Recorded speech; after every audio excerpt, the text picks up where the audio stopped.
Today we're going to be installing a Meyer Drive Pro 6'8" standard operating system plow on this 2004 Jeep Wrangler. I got the mount laid out on the floor, the mounting carton and its contents.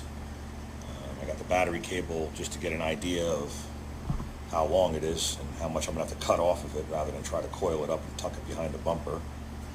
And up here I've got the main harness right here. It's got to be ran from the grill to the cab. And then here we have another harness that's for the marker and turn signals. It's part number 23061.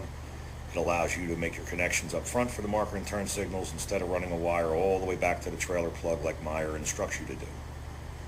I use this 23061 on every install that I've done of the SOS, so that when my customer steps on the brake, his plow turn signals do not light up at the same time.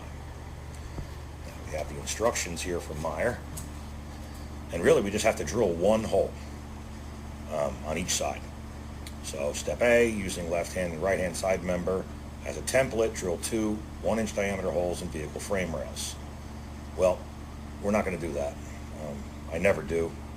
Yes, it'll work, but why have the hole 1 inch in diameter when 3/4 will suffice as long as you can get the special bolt into the hole? So by doing that, to do that, we make the hole into a slot.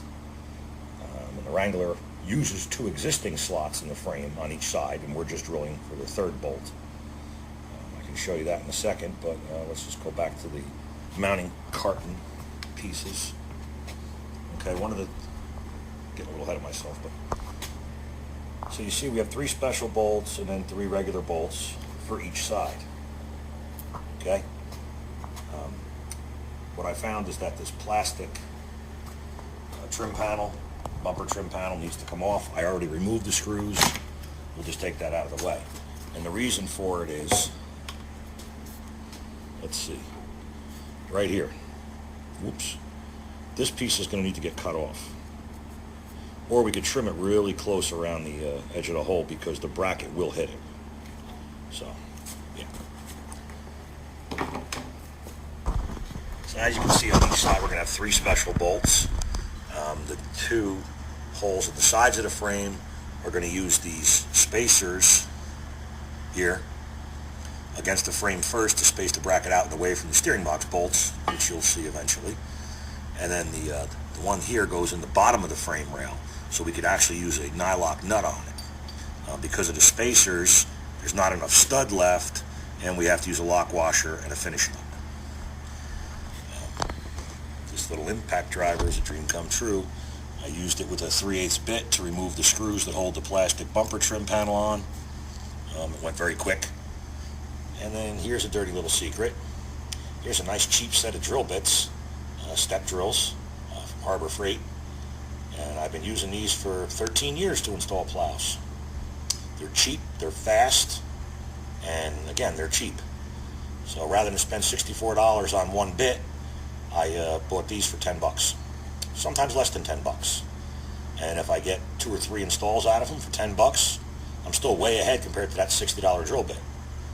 So, the side brackets that are included in the mounting carton have this reinforcement strip on them, this piece of flat stock to give it more rigidity. And you can see down here near the bottom, I had to cut it off. And here's the piece that we had to cut off. The reason for cutting it off is because when this is installed, like so, the tire will rub on that piece if I didn't remove it. So now I remove it before I install it, give it a nice coat of paint, and then install it. So, let's see. Okay, so we're going to be utilizing this hole that's existing. And there's another one here in the bottom. I don't know if you can see it, but there's a hole in the bottom of the frame that we're going to attach the back of the bracket to. And then we're going to have to mark and drill a hole somewhere in this area here. So I'm going to put the piece up there. I use finish nuts when I do installs to hold the brackets in place, because the nylock nuts provided, the instruction sheet tells you to snug them, but don't make them tight. But if you snug them, they're nylocks, then you have to back them off again to drill your holes and so on and so forth. And you don't want to reuse a nylock nut that's supposed to hold the mount on the vehicle.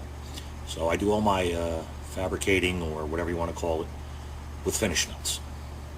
So I'm going to get that bracket up there with finish nuts and show you how I scribe it, punch it, drill it, and then we'll install this bracket.